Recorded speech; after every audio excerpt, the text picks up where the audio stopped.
लोग बात करने जा रहे हैं एरर एनालिसिस की। एरर ये क्लास 11 फिजिक्स में शुरुआत में बेसिक मैथ्स के बाद पढ़ता है। डायमेंशनल एनालिसिस और एरर एनालिसिस ये 2 चैप्टर रहते हैं। इसके बाद काइनेमेटिक्स 1 डे की शुरुआत होती है। तो एरर एनालिसिस में हम लोग बात करने जा रहे हैं। तो सबसे पहले हम लोग जानते हैं what do you mean the error. Error क्या होती है? तो एरर इज़ डिफाइंड एज, जैसे कोई लेट अस सपोज हमारे पास ये एक पेन है, कोई एक रॉड, इसकी एक एक्चुअल लेंथ बता दी गई है, एल एक्चुअल लेंथ बता दी गई है। अब इसको अगर मैं मेज़र करूँ तो एक हमारा एक्सपेरिमेंटल वैल्यू आएगी, एक्सपेरिमेंटल वैल्यू। तो हो सकता है हमारी एक्सपेरिमेंटल वैल्यू एक्चुअल के इक्वल हो या डिफरेंस हो कुछ। तो मोस्ट ऑफ केस में इसको अगर डिफरेंट माने तो error is defined as, it is defined as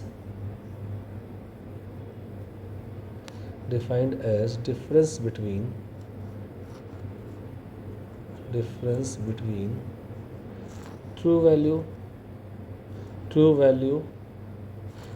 को हम कई नाम से जानते हैं। एक्चुअल वैल्यू भी जो बोलते हैं, एक्चुअल वैल्यू या स्टैंडर्ड वैल्यू बोलते हैं, स्टैंडर्ड वैल्यू भी बोलते हैं हम इसको। It is defined age difference between true value and experimental value.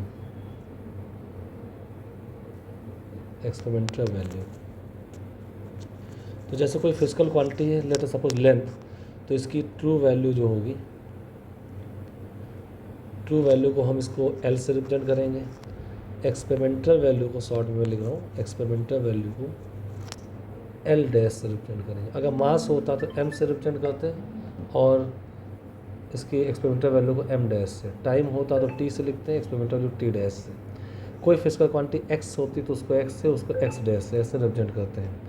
और एरर जो होती उसको डेल्टा एल से रिप्रेजेंट किया जाता है, डेल्टा एल। इसके एरर को डेल्टा एम से कहेंगे, इसके एरर को डेल्टा टी से बोलेंगे, एक्स के एरर को डेल्टा एक्स से बोलेंगे। तो हमारे पास फॉर्मूला मिल जाता है error equal to true value difference experimental value.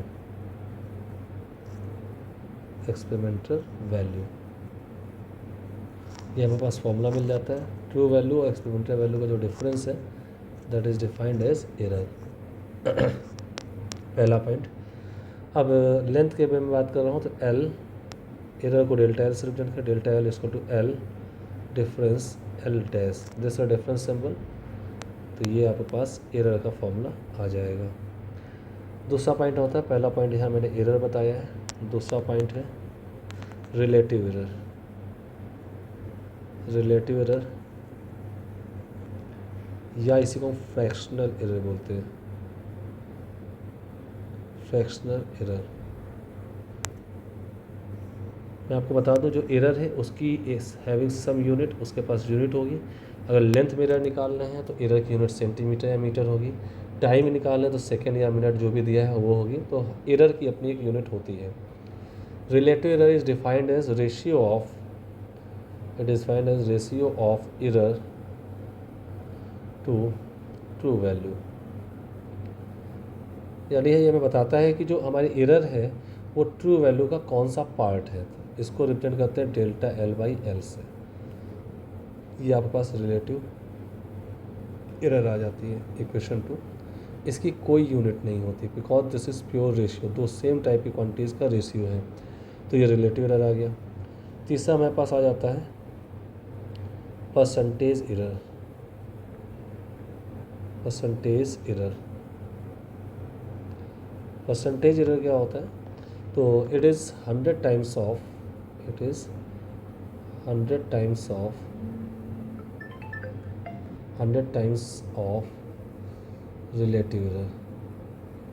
It means ये हमें बताता है कि जो हमसे एरर हुई है वो हमारी एक्चुअल वैल्यू का कितने परसेंट है। 10% एरर हुई है, 15% एरर हुई है, क्या हुआ है तो ये बताता है। तो परसेंटेज एरर इसको टू रिलेटिव एरर इंटू 100, और इसको परसेंट से रिप्रेजेंट करते हैं। It means delta l by l into 100%। तो ये आपके पास परसेंटेज एरर का फॉर्मूला आ जाता है। तो इक्वेशन नंबर 3, इक्वेशन नंबर 2 ये थी, राइट। तो जैसे एक एग्जांपल ले लेते हैं, लेट अस सपोज एक एग्जांपल ले लेते हैं, during the measurement of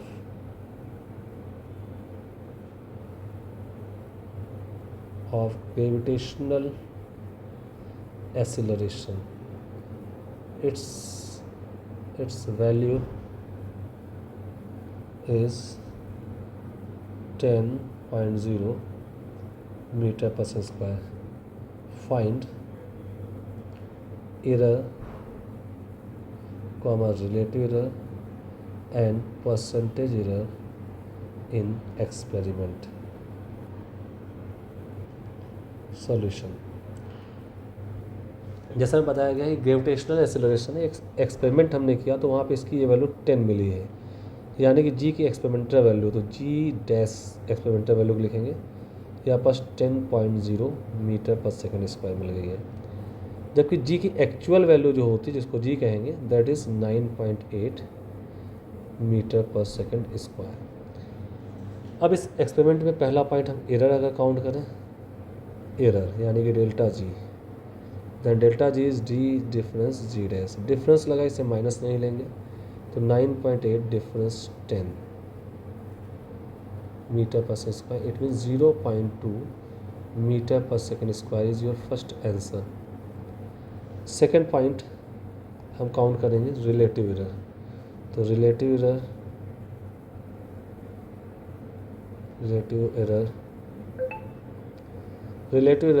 delta g by g, this is numerically equal to delta g having value 0.2 upon this is 9.8 divide करेंगे having no unit, that is 1/49, this your second answer having no unit, pure ratio. Third is percentage error,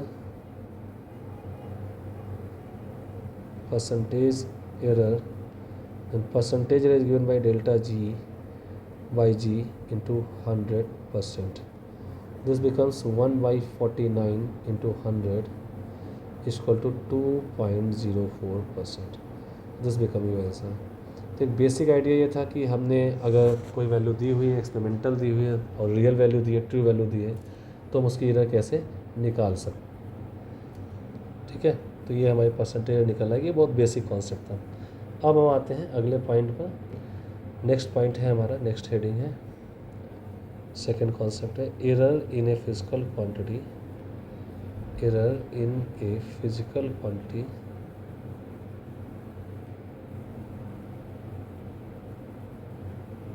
which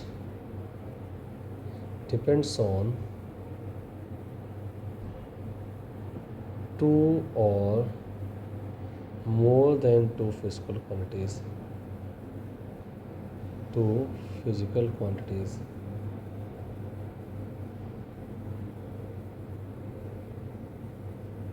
Error in a physical quantity which depends on two or more than two physical quantities. एक ऐसी physical quantity में error जो दो या दो से ज़्यादा physical quantities पे डिपेंड करती है, ठीक है।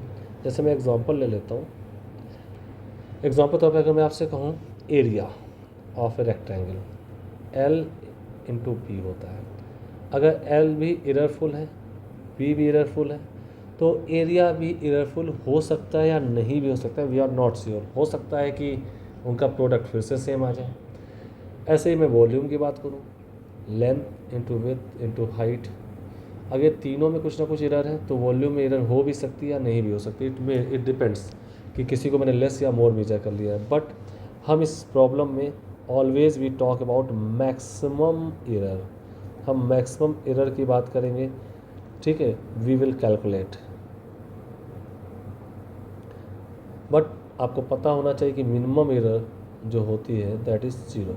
तो अब मिनिमम की कोई बात नहीं करेंगे, हम यहाँ पे सिर्फ मैक्सिमम एरर की बात करें। तो हम मान लेते हैं जैसे यहाँ पे लेंथ और विड्थ पर डिपेंड कर रहा है एरिया, लेंथ विथ हाइट पर डिपेंड कर रहा है वॉल्यूम।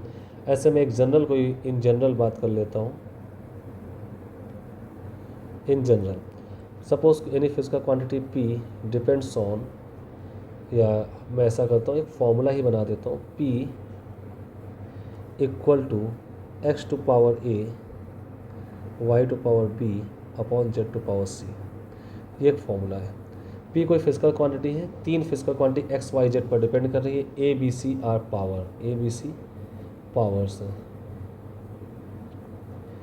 ए बी सी पावर्स है। तो इसको अगर एक्स वाई और जेड में परसेंटेज एरर पता है, गिवन है, तो हमें पी में परसेंटेज एरर कैलकुलेट करना है, ये हमें याद रखना है।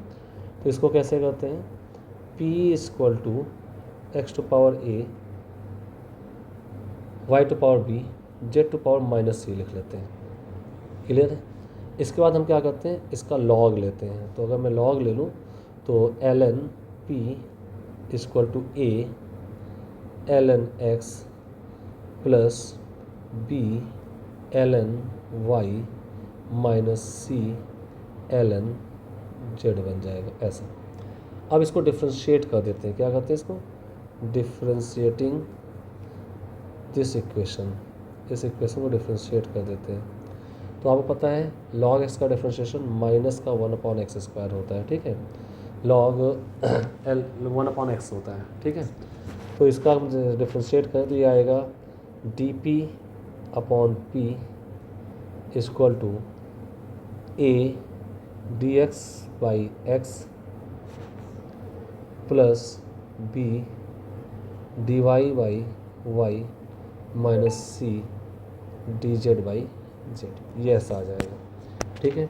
बहुत स्मॉल चेंज है तो डी एक्स और एक्स डेल्टा एक्स भी हम इसको यूज़ कर सकते हैं। तो अगर मैं स्मॉल चेंज है नियरली तो इसको delta x delta p by p लिख सकता हूँ, डेल्टा पी बाई पी इसको to a delta x by x plus b delta y by y minus c delta z by z, ऐसा कर दिया। दोनों तरफ 100 मल्टीप्लाई कर दें तो delta p by p equal to a delta x by x plus b delta y by y minus c delta z by z, z by z. बस मुझे यहाँ पे तो 100 मल्टीप्लाई करना था, मैं इस स्टेप्स को हटा ही देता हूँ, ध्यान नहीं दिया मैंने। तो स्टेप्स आ जाएगी delta p by p into 100 इसको to a delta x by x into 100 plus b delta y by y into 100 minus c delta z by z into 100, ठीक है। ये एक नॉर्मल एरर कैलकुलेट की गई है। बट अगर मैं यहीं पे कहूँ पी पे मैक्सिमम परसेंटेज एरर कितनी हो दोस्तों, सारे साइन सेम हो जाने चाहिए, delta p by p into 100 equal to a delta x by x into 100 plus b delta y by y into 100 और इसके बाद यहाँ हो जाएगा plus c delta z by z into 100, क्योंकि मैं यहाँ पे इसकी मैक्स एरर निकालने जा रहा हूँ।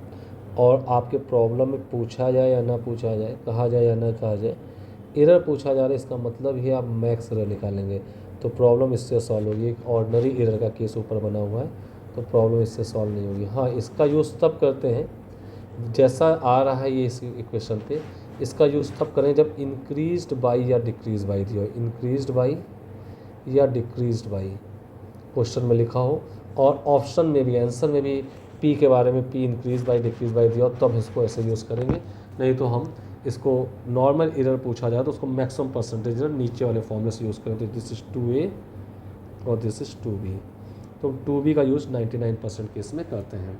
तो बहुत साधारण से तरीके मैं आपको बता दूं, अगर आपके पास कहीं लिखा है p equal to x power a y power b और जेड पावर माइनस सी, तो इसको देखते मैं ऐसे लिख देता हूँ, इसकी पावर 1 है, जो पावर होगी वो आगे आ जाएगी, डेल और फिजिकल क्वांटिटी के प्लेस पर उसकी एरर लिख देंगे, delta p by p into 100 लिख देंगे परसेंटेज एरर।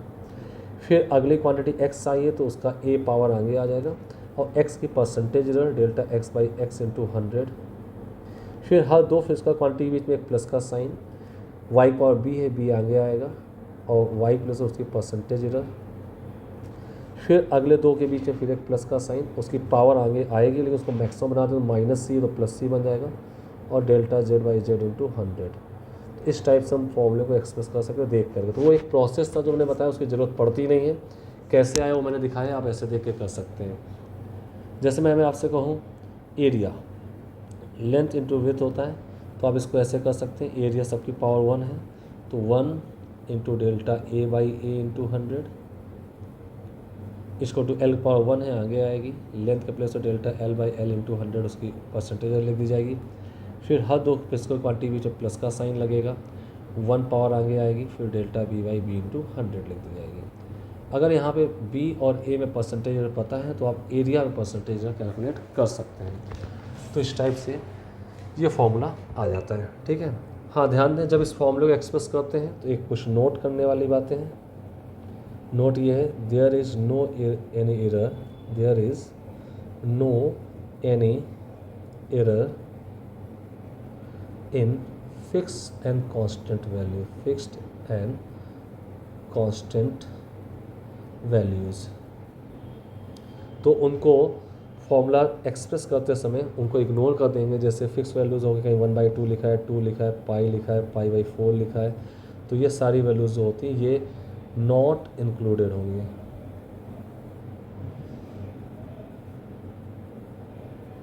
नॉट इंक्लूडेड, इनको इग्नोर कर देना है, इनको इग्नोर कर देना है। जैसे मैं एक एग्जांपल दिखाऊं आपको, तो एक एग्जांपल है, दिया है percentage error in radius of A sphere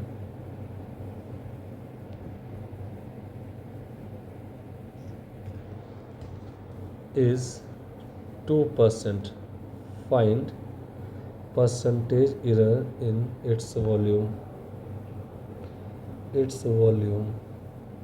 तो सोल्यूशन पे अगर इसमें सबसे पहले आपको सोचना है कि रेडियस ऑफ स्फीयर और वॉल्यूम में क्या रिलेशन होता है।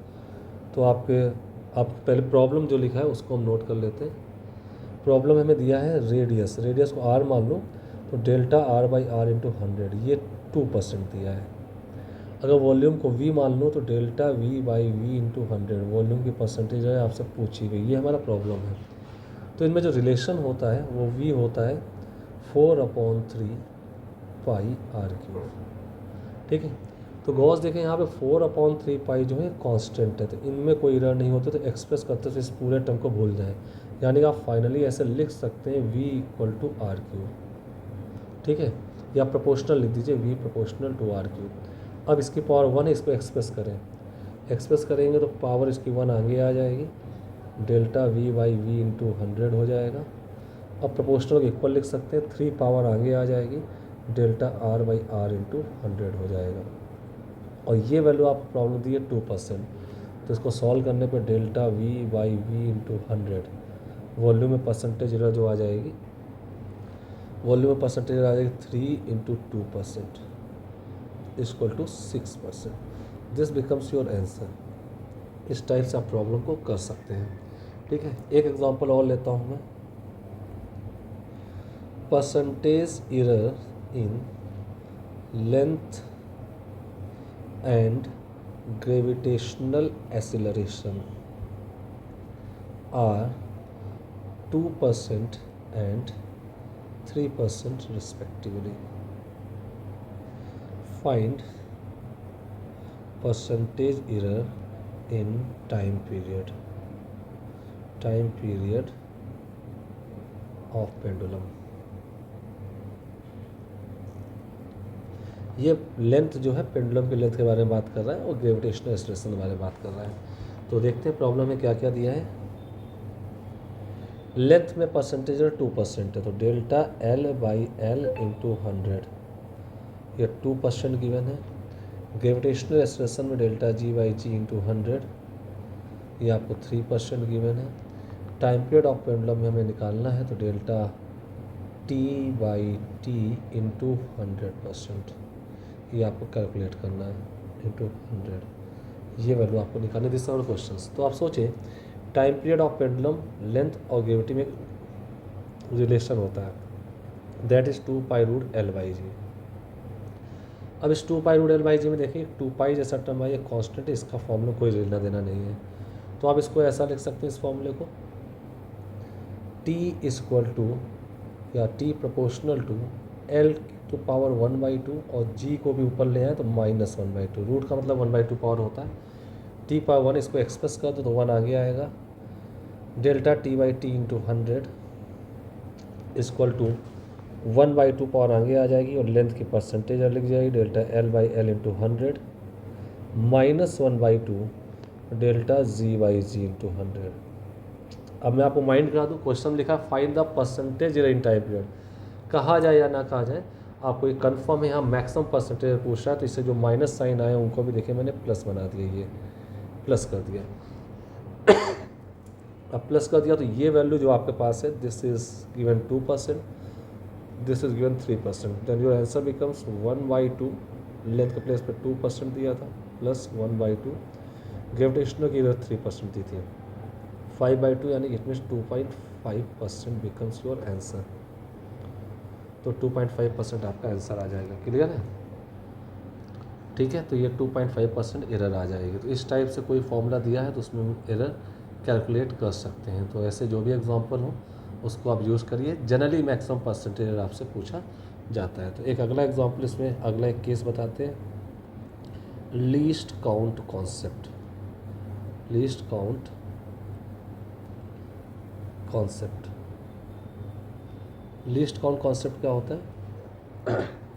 लेट अस सपोज, जैसे हमें कहीं भी लेंथ लिखा हुआ है, लेंथ लिखा है 5.00 सेंटीमीटर, ये लेंथ लिखा हुआ है 5.00 सेंटीमीटर है। तो आप देख रहे हैं इसमें डेसिमल के 2 पॉइंट तक, डिजिट तक आपको वैल्यू दी हुई है। तो इसको देखते ही मैं इसकी एरर लिख सकता हूँ, डेल्टा एल। जो लास्ट डिजिट होगा उसके प्लेस पे 1 पुट कर दीजिए, बाकी 0.0, ऑल अदर नंबर्स में 0 रख दीजिए। तो ये इसकी डेल्टा एल सेंटीमीटर में आएगी। और एग्जैक्टली यही चीज़ बताती है जो इंस्ट्रूमेंट जिससे इसको मेज़र किया गया था उसका लीस्ट काउंट भी यही बताते हैं। लीस्ट काउंट को ही हम एरर के इक्विवेलेंट मान लेते हैं। ठीक है, तो वैल्यू को देखते ही हम उस पर एरर लिख सकते हैं। अगर मैं यहाँ पे रिलेटिव एरर लिखना चाहूँ तो डेल्टा एल बाई एल लिख सकता हूँ, इंटू 100 कर दूँ तो इसका percentage error in this value आ जाएगा, that become 0.01/5 into 100। It means 1/5, it means 0.2% आपका एरर हो जाएगा। तो सिर्फ वैल्यू दी जाएगी, उससे आपको आंसर दिख जाएगा। ये लीस्ट काउंट है। अब जैसे मैं एक और एग्जांपल यहाँ ले लूँ, आप पास एक लेंथ लिखी है L1, मैं मान लेता हूँ, लेट अस सपोज एक एग्जांपल, और यहाँ पे एक बहुत बढ़िया सा प्रॉब्लम पूछूंगा आपसे। एक एग्जांपल है, मैंने कहा कि कोई एक लेंथ दी हुई है, ये एक्चुअल इसका डिक्लेयर कर दिया गया, इसकी एक्चुअल वैल्यू जो है दैट इज़ 5 सेंटीमीटर। अब इसको मेज़र करने के 2 बच्चों को डिफरेंट इंस्ट्रूमेंट साथ दिया गया कि आप इसको मेज़र करिए, एक्सपेरिमेंट करिए। एक्चुअल वैल्यू 5 सेंटीमीटर है। एक बच्चे ने आंसर दिया L1 5.0, 1 मिनट, L1 एक ने दिया 5.25 सेंटीमीटर, एक बच्चे ने आंसर दिया। दूसरे ने दिया L2 इक्वल टू 5.1 सेंटीमीटर। 2 लोगों ने आंसर दिया। तो यहाँ पे एक क्वेश्चन जनरेट होता है, बहुत इंपॉर्टेंट चीज़ है, प्रिसीजन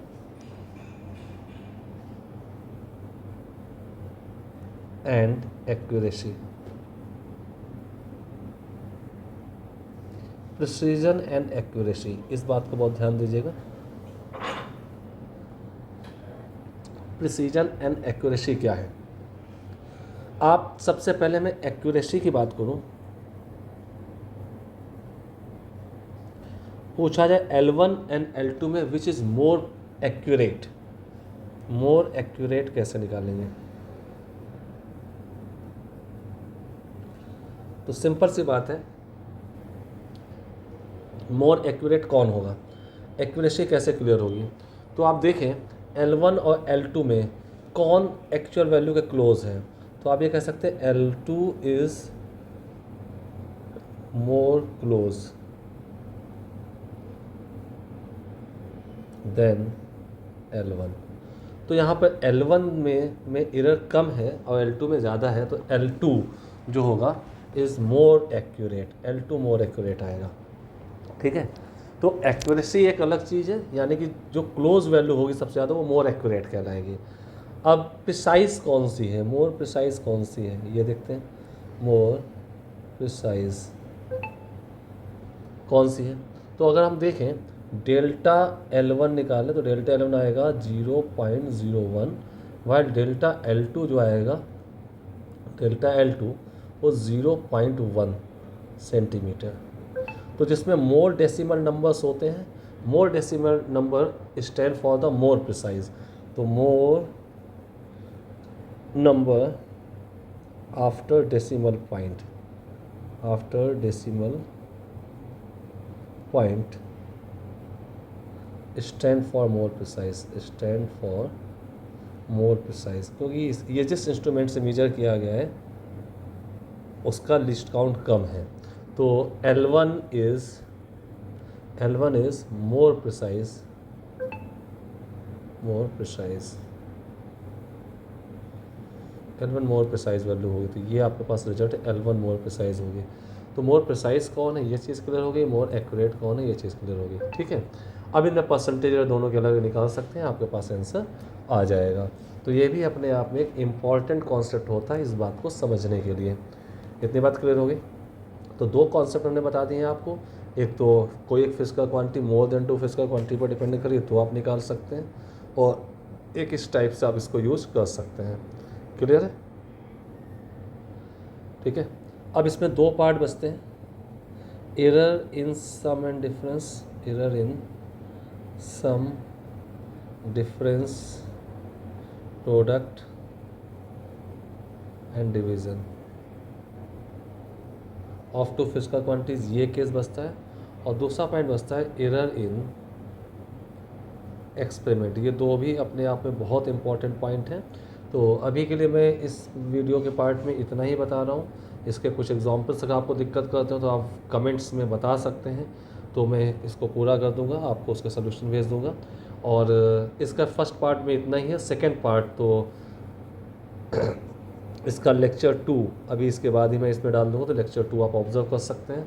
लेक्चर 2 आप देखिए तो पूरा आपका एरर का टॉपिक कंप्लीट हो जाएगा। आपको किसी बात में कोई भी समझने में दिक्कत आई हो तो आप इसमें मुझे कमेंट्स डाल सकते हैं, प्रॉब्लम डाल सकते हैं एज ए कमेंट, तो मैं उसका सलूशन आपको इसमें पोस्ट कर दूँगा। ठीक है, ओके, थैंक यू। तो इसका लेक्चर 1 लेक्चर 2 दोनों ऑब्जर्व करिए तो ज़्यादा बेटर होगा, आपको समझ पाने में अंडरस्टैंडिंग क्लियर हो जाएगी आपकी। Okay, thank you.